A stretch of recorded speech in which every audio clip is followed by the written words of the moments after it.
मंत्र धारणा विधि के इस वीडियो में आपका स्वागत है। मंत्र धारणा विधि को समझने से पहले आइए हम समझेंगे मन के स्वभाव के बारे में। देखिए, मन हमेशा विचार करते रहता है, ये मन की स्वभाव है। और इस गहरी बात को बिल्कुल मन में बिठा लीजिए। मन एक समय एक ही विचार को धारणा कर पाता है, एक समय दो विचार को धारणा नहीं कर पाता है। ये मन के स्वभाव है।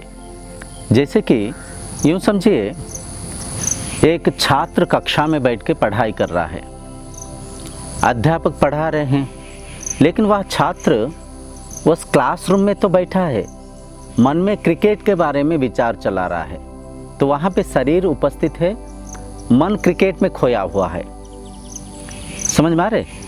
मान लीजिए अध्यापक ने कुछ डांट दिए, बोले कौन समझ में आ रहा है, समझ में आ रहा है, ऐसे कुछ बता रहे, तो वह छात्र क्रिकेट वाला उस वृत्ति से फिर कक्षा में आ गया, फिर पढ़ाई की तरफ ध्यान दिया। अध्यापक जी जो पढ़ा रहे उस विचार के साथ एक हो गया, तो मन फिर क्लासरूम में आ गया। समझ में आ रहे? तो जब वो शरीर क्रिकेट के बारे में सोच रहा था, मन में जब क्रिकेट के विचार था, तो मन क्लासरूम में नहीं था। जब मन क्लासरूम में आ गया, मन में क्रिकेट वाला विचार नहीं है, क्रिकेट वाला वृत्ति नहीं है। तो इस बात को हम कई बार अनुभव कर रखे हैं। यह बात निर्धारित करता है मन एक समय एक ही विचार को धारणा कर पाता है। जब मन में क्रिकेट के वृत्ति था, मन क्लासरूम के पढ़ाई को ग्रहण नहीं कर रहा था। जब मन क्लासरूम में आ गया, क्रिकेट वाला विचार अदृश्य हो गया। तो इस गहरी बात को मन में बिठा लीजिए। मन एक समय एक विचार को ही धारणा करता है। तो आइए इसी सिद्धांत के ऊपर, इसी सिद्धांत को आधार करते हुए मंत्र धारणा को हम करेंगे। धारणा के अर्थ ये है, किसी चीज़ को मन में आप धर रखे हैं, आप मन में किसी वृत्ति को धारणा कर रखे हैं। जैसे एक हाथ में, मान लीजिए एक हाथ में मैंने एक किताब को पकड़ रखा हूँ, इस किताब को हाथ में पकड़ रखा हूँ। ठीक वैसे ही मन में किसी विचार को पकड़ के रखना ही धारणा है। तो यहाँ पे मंत्र धारणा को हम समझेंगे। मंत्र धारणा में गुरु मंत्र के रूप में आप ओम मंत्र को स्वीकार करिए। ओम को गुरु मंत्र के रूप में आप ग्रहण करिए और ओम मंत्र के माध्यम से हम धारणा करने के प्रयत्न करेंगे। धारणा विधि को समझने से पहले और कुछ बातों को हमें ध्यान में रखना पड़ेगा, क्योंकि ध्यान बहुत अमूल्य साधना है। इस साधना के कुछ तौर तरीके हैं, उससे अगर हम आचरण करेंगे तो साधना बहुत सरल हो जाएगा, सहज हो जाएगा। तो देखिए, मंत्र धारणा को धारण करने से पहले सबसे पहले तो एक जगह को चयन करिए। ध्यान साधना को करने के लिए एक जगह को चयन करिए। वो जगह ऐसे होना चाहिए, शांत होना चाहिए, कोई कोलाहल नहीं होना चाहिए। आपके छत के ऊपर, आपके पूजा घर में, आपके बेडरूम में, या तो आपके घर के आसपास कोई ऐसे पार्क है तो वहाँ पे। तो शांत परिवेश को चयन करिए जहाँ पे आप ध्यान साधना को करने के प्रयत्न करेंगे। जगह के बाद आ जाता है दिशा। जिस दिशा में बैठकर आप साधना करेंगे, मतलब जिस दिशा को मुँह करके बैठेंगे ध्यान साधना करने के लिए, उसी दिशा में ही बारंबार बैठ के ध्यान करने के प्रयत्न करिएगा, क्योंकि बाह्य अनुशासन से अंतः अनुशासन घटित होता है। तो जिस दिशा में देखते हुए आप ध्यान करने की, धारणा करने के प्रयत्न करेंगे, बारंबार उसी दिशा में ही बैठ के धारणा करने के प्रयत्न करिएगा। स्थान, दिशा के बाद आ जाता है समय। ध्यान करने के लिए वैसे तो कोई समय की आवश्यकता नहीं है, हर समय कर सकते हैं, लेकिन प्राथमिक दशा में आप अगर ब्रह्म मुहूर्त में करेंगे, ब्रह्म मुहूर्त मतलब प्रातः काल 4 बजे से लेकर 6 बजे के बीच में जो समय होता है, अर्ली मॉर्निंग, वो ब्रह्म मुहूर्त है। उस समय में क्या होता है, हम निद्रा से जगे हुए रहते हैं, रात भर हम सोए थे, रात भर इंद्रियां अंतर्मुखी थे, मन शांत था, मन में स्थिरता था। उस शांत मन को साधना में लगाएंगे तो साधना सहज हो जाएगा। तो सुबह के ब्रह्म मुहूर्त तो उचित समय है, शाम को 6 बजे के बाद भी उचित समय है, क्योंकि शाम को 6 बजे के बाद थोड़ा सा कोलाहल शांत हो जाता है। शरीर को थोड़ा सा विश्राम देके आप इस धारणा को शाम के समय भी कर सकते हैं। तो यहाँ पे स्थान, दिशा, समय हो गया। समय के बाद आ जाता है, आप एक छोटा सा आसन को रखिए जिसके ऊपर बैठ के ध्यान करने के प्रयत्न करेंगे। उस आसन को केवल ध्यान के लिए ही विनियोग करिए। ध्यान खत्म हो गया, उस आसन को फोल्ड करके एक जगह में रख दीजिए। उस आसन को खाने पीने के लिए या तो अन्य कोई काम के लिए विनियोग मत करिएगा।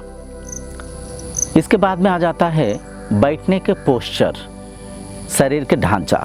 देखिए, जैसे यह शरीर बैठा है, ऐसे सुखासन में बैठिए। अगर पद्मासन में बैठ सकते हैं तो अच्छी बात है, अगर पद्मासन में नहीं बैठ सकते तो इस सुखासन में बैठिए। मेरुदंड कमर को एक सीधाई में रखिए, बैकबोन को और जो यहाँ पे कमर के हड्डी को एक सीधाई में 90 डिग्री, जैसे इस वीडियो में दिखाया गया ऐसे आपके बैक पोस्चर होना चाहिए। इस पोस्चर में बैठने की प्रयत्न करिए। हाथ को ध्यान मुद्रा में रखिए, ऐसे 2 उंगली ऐसे मुड़ा हुआ, 3 उंगली बाहर को, ऐसे ध्यान मुद्रा में। इस अवस्था में ऐसे बैठने की पोजीशन है। इस अवस्था में बैठिए, सिर को सीधा रखिए, ना ज़्यादा ऊपर ना नीचे, ऐसे सहज भाव से पैरेलल रखिए। आँखों को बंद करिए। आँख जब बंद हो जाएगा, आँख जब अंतर्मुखी हो जाएगा, बाहरी जगत से आप नियंत्रित हो जाएंगे। आँख को बंद करके मन में, आई रिपीट अगेन, मन में मंत्र को स्मरण करना चाहिए, मुंह में नहीं। मंत्र को मुंह से स्मरण कर रहे हैं, मन विचारों में खोया हुआ है, तो इस साधना के असर कुछ भी नहीं पड़ेगा। तो गुरु मंत्र को हम मन में धारणा कर रहे हैं, मन को नियंत्रित करने के लिए। तो मन में ओम मंत्र को उच्चारण करिए। ऐसे आंख बंद करके आप बैठे हैं।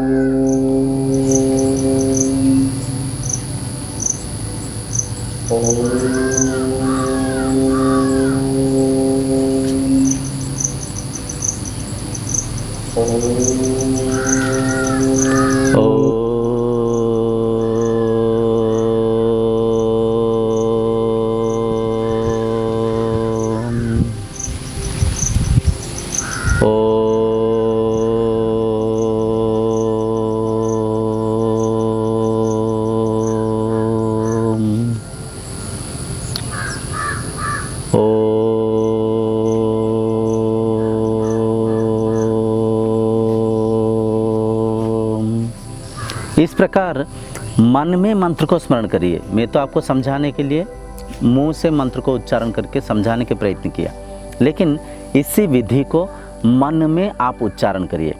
तो यहाँ पे जब मन ओम मंत्र के साथ एकाग्र होगा, मन में बाकी विचार थम जाएगा, बाकी विचार रुक जाएगा, क्योंकि हम इससे पहले चर्चा करके समझ चुके हैं, मन एक समय एक ही विचारधारा को धारण कर पाता है। तो यहाँ पे ओम मंत्र को आप धारण कर रखे हैं, तो इस ओम मंत्र के धारणा करने के साथ बाकी विचारों के जो वेग था वो शांत हो जाएगा, वो थम जाएगा, वो रुक जाएगा। ओम मंत्र को स्मरण करते समय बाकी भौतिक विचार आने की संभावना है, क्योंकि आप साधना के प्राथमिक दशा में है। तो प्राथमिक दशा में ऐसे होना स्वाभाविक है। आप ओम मंत्र को स्मरण कर रहे हैं, मन में एक विचार आया, मोबाइल वहाँ पे मैं हाथ धो रहा था, मुंह धो रहा था, वहाँ पे मोबाइल छोड़ के आया।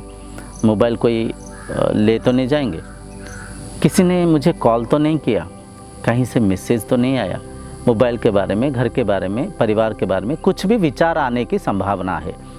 मन में चाहे जो भी विचार आए, उस विचार से मन को मुक्त करने के प्रयत्न करिएगा। ओम के साथ और एक बार मन को जोड़ने की प्रयत्न करिएगा। समझ में आ रहे? विचार आएगा, ये मन की प्रकृति है, मन के स्वभाव है। उस विचार से मन को छुड़ाकर फिर मन में ओम,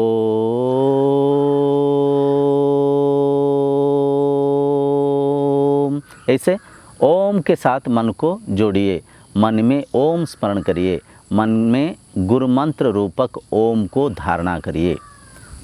धीरे धीरे इस साधना को जब करेंगे आप देखेंगे साधना के असर प्रथम दिन से ही आपको पड़ेगा।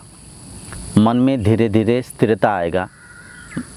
साधना के लाभ के बारे में हम बाद में और कोई वीडियो में चर्चा करेंगे। इस वीडियो में इतना समझिए, गुरु मंत्र रूपक ओम को मन में स्मरण करना चाहिए, मन में ध्यान करना चाहिए। ध्यान नहीं, इसे धारणा कहते हैं, मन में धारणा करना चाहिए। यहाँ पे प्रश्न उठता है कितना समय करना चाहिए। जितना अधिक करेंगे उतना ही लाभ मिलेगा, इसमें कोई साइड इफ़ेक्ट नहीं है। ठीक है जी। तो जितना समय कर सकते हैं करिए। प्राथमिक दशा में 5 मिनट, 10 मिनट, 15 मिनट, कम से कम आधा घंटा करने के प्रयत्न करिएगा। धारणा करते समय प्राथमिक दशा में मन में थोड़ा सा चिढ़ आएगा, क्योंकि मन के स्वभाव विचारों को चलाना, तो उसके स्वभाव से हम मन को साधना के माध्यम से नियंत्रित करने के प्रयत्न कर रहे हैं। तो अगर मन में कुछ चिढ़ आ रहा है तो थोड़ी देर वहाँ से उठ के बाहर थोड़ा सा घूम लिए, बाहर के पौधों को, अगर कोई अच्छे फूल है फूल को देख लिए, पौधों को देख लिए, फिर दोबारा आके बैठ के आप ओम मंत्र को मन में धारणा करने की इस साधना को कर रहे हैं। तो जितना अधिक कर सकते हैं करिए। धीरे धीरे कम अवधि से अधिक अवधि बैठने की प्रयत्न करिए। आप देखेंगे मन की साधना के माध्यम से मन आंतरिक सुख को ले पाएगा। मन की एकाग्रता बढ़ेगा, स्मरण शक्ति बढ़ेगा, निष्ठा बढ़ेगा। कोई भी कार्य करते समय कार्य को सुचारू रूप से आप कर पाएंगे। तो आज की इस वीडियो की मंत्र धारणा को यहीं पे हम विराम देंगे। अगले वीडियो में हम अजपा मंत्र को धारणा करेंगे। जिस मंत्र को जपना नहीं पड़ेगा, वह स्वाभाविक रूप से हो रहा है, उस अजपा मंत्र को धारणा करने की प्रयत्न करेंगे।